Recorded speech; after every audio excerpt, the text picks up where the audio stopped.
hour into her cave exploration, Sarah's flashlight flickered and died, leaving her trapped in the suffocating darkness. Panic surged through her veins, but she steadied herself, focusing on the faint breeze that seemed to be leading her back towards the cave entrance.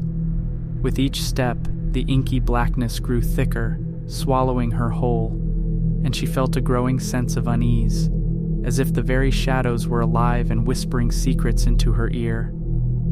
Desperate for even the smallest source of light, she remembered the old lighter she had tucked into her pocket earlier. Fingers trembling, Sarah flicked the lighter to life. The feeble flame danced and sputtered, casting eerie shadows on the cave walls. But nothing could have prepared her for the sight that met her eyes.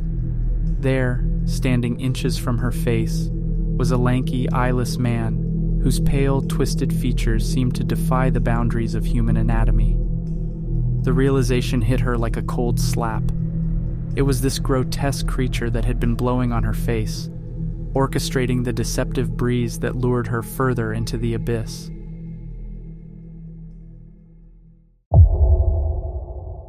In a bustling city, there lived an executioner who had brought countless criminals and prisoners to their bitter end. Known by the townspeople as the Executioner, his was a grim and lonely existence, yet he took solace in the belief that his macabre work was essential to the city's safety. However, a time came when the city leaders, swayed by the changing winds of morality, decided to abolish the death sentence. The Executioner, stripped of his purpose, was left to wander the neon-lit streets like a lost soul, longing for the days when his dark talents were valued. As the once safe city fell into chaos, overrun by criminals and marauders, the Executioner could no longer bear the sight. Driven by an insatiable desire for purpose and justice, he took matters into his own hands. One moonless night, he donned his old executioner's hood and stalked through the shadows, his axe gleaming with a sinister intent. He became a vigilante, meting out his own merciless form of justice, cleansing the city of the wicked and the vile. It wasn't long before the city dwellers began to notice the reduced crime rates and whisper tales of their former executioner's gruesome deeds. While some secretly applauded his efforts, many more feared the wrath of the executioner. Eventually, the city council, now wise to the vigilante's identity, could no longer ignore the bloodshed. They condemned him as a murderer, and with the help of the city's police, pursued him to the city limits, where the woods grew dark and dense. Cornered in a dark cave near the edge of the forest, the executioner was found and captured by the vengeful mob. Bound and beaten, they dragged him out of the cave and into the pale moonlight. The wind whispered through the trees as they looped a noose around his neck and hoisted him up to dangle from the gnarled branches. The executioner faced the same merciless justice he had once doled out. As the noose was tightened around his neck, his last breath was spent cursing the very city he had sought to save.